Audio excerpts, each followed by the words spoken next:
Au nom de l'Association tunisienne des investisseurs en capital, je vous souhaite la bienvenue à cette première conférence annuelle de l'association qui a pour thème donc, le capital investissement, accélérateur de croissance de l'économie tunisienne. Je voudrais tout d'abord commencer par remercier M. Sim Sheikh, le ministre des Finances, d'avoir accepté de parrainer cette conférence.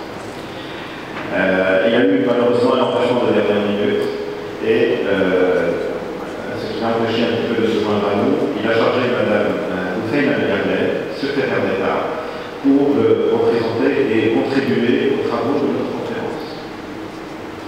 Je voudrais remercier également M. Mohamed Ferri, ministre des Finances, ministre des Technologies et de la Communication, ministre en fait, des Technologies et de la Communication et de l'économie numérique, d'avoir accepté l'invitation de se joindre à nous. Il sera parmi nous en fait au panel, le premier panel de cet après-midi qui traitera du financement des technologies et de l'innovation et des technologies d'information et de la communication. Nous avons également l'honneur et l'immense plaisir d'avoir avec nous M. Gelarié, ex-ministre des Finances et représentant, candidat de la Tunisie à la présidence de la Banque africaine de développement. Je voudrais vous dire, si j'ai d'autres, que nous sommes de tout cœur avec vous. Chers panélistes, chers invités,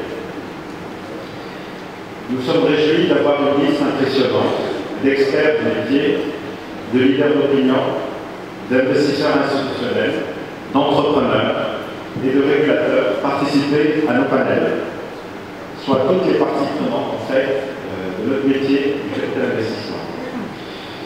Avant d'entrer dans le vif du sujet, je voudrais tout d'abord commencer par vous donner quelques chiffres sur la contribution du capital investissement dans le financement de l'économie tunisienne et sur les réalisations de notre métier.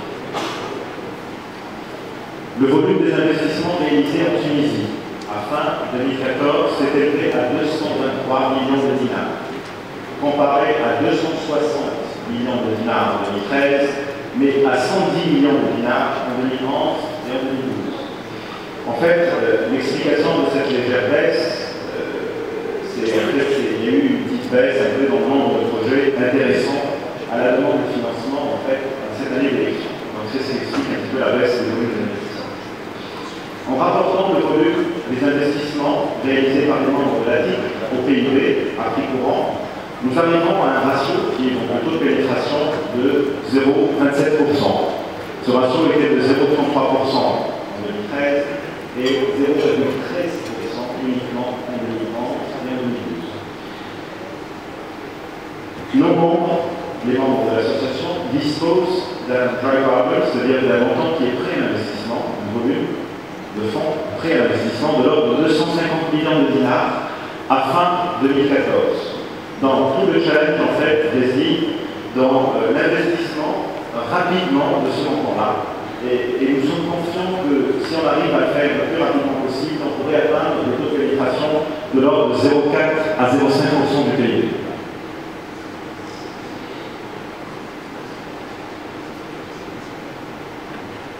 En allant un peu plus dans l'analyse, nous constatons que le volume des fonds sous gestion des membres de l'ADIC varie entre 800 et 900 millions de dinars à fin 2014. Le nombre d'entreprises financées sur les 2 dernières années, sur 2013 et 2014, tourne en moyenne autour de 200 entreprises financées par le capital investissement, que ce soit en stade de création ou en stade de développement. La participation moyenne par société varie entre 1,2 et 1,3 millions de dinars. Le nombre d'emplois créés est de l'ordre de 5 000 emplois par an, 5 000 nouveaux emplois par an.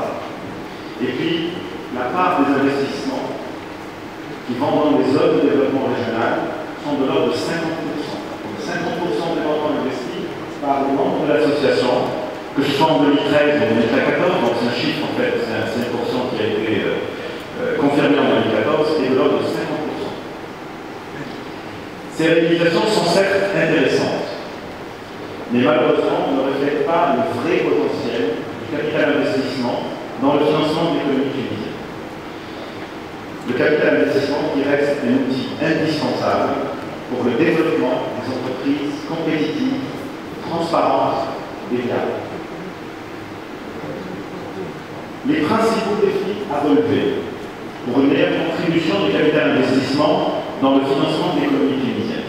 On va juste énumérer trois principaux défis que nous pensons réellement qui peuvent faire toute la différence. Tout d'abord, un cadre réglementaire qui soit propice à l'investissement privé en général, c'est-à-dire recapitalisation du secteur financier, réforme du code d'investissement, en prévoyant en fait un cadre d'incitation publique qui est tourné autour du métier du capital investissement et non sur les secteurs d'activité. Modernisation du cadre juridique et administratif. Canalisation d'une part des réserves techniques des compagnies d'assurance vers le capital investissement. À l'instar en fait de la France et du Maroc. Et réduction de l'impact de l'économie informelle. Ce cadre réglementaire doit être propice au développement du capital investissement en particulier, en instaurant un cadre réglementaire qui soit le plus simple possible et le plus lisible possible, que ce soit au niveau de l'activité onshore que pour l'activité offshore. Il faut savoir que d'autres pays africains, à l'instar du Maroc ou de l'île Maurice, ont déjà mis en place des cadres juridiques intéressants et favorables pour les investissements afin d'attirer les fonds offshore et que la Tunisie accuse un retard important dans ce sens. Le deuxième point, en fait, c'est la disponibilité d'un deal flow de qualité qui doit passer nécessairement par le développement de l'esprit entrepreneurial et la sensibilisation des groupes familiaux à l'ouverture de leur capital aux investisseurs institutionnels. Troisième défi, c'est le développement d'un écosystème efficace pour le financement de l'innovation. Un tel écosystème doit se baser sur trois piliers. Les structures d'incubation, le réseau de Business Angels et les fonds d'amorçage. Mesdames, Messieurs, le programme de la conférence d'aujourd'hui va couvrir plusieurs points clés qui affectent et façonnent le développement de notre métier. L'objectif de cette conférence est de sortir avec des propositions concrètes pour que le capital d'investissement puisse jouer un rôle plus important dans le financement des économies. Nous aurons également la possibilité d'écouter des success stories d'entreprises financées par le capital d'investissement dans le cadre du panel qui traitera de la création de valeur dans les sociétés du portefeuille. Je vous invite pendant les pauses à visiter l'espace Startup et Innovation,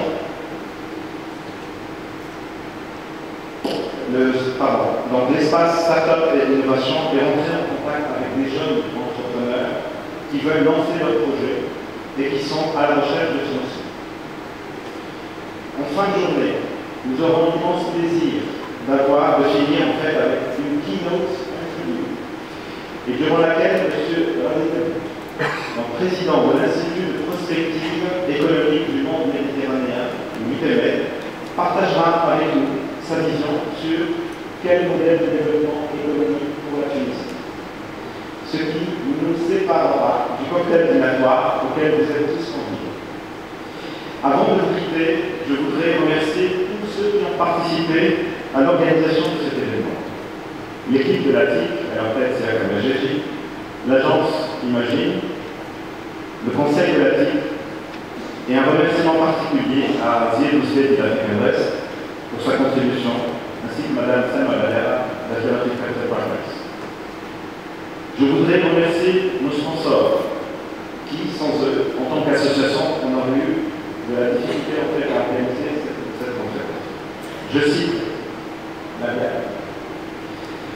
Afrique West, Bien Capital Risque, Tunisie Valeur, Suicor, ECP, Cabinet MS Louzir, le Fonds Antilettre, Microsoft, Express FM, Mac SA, United Kingdom Embassy, ACP, ATG SICA, STD SICA, ATD SICA, KPMG et Grant Thornton.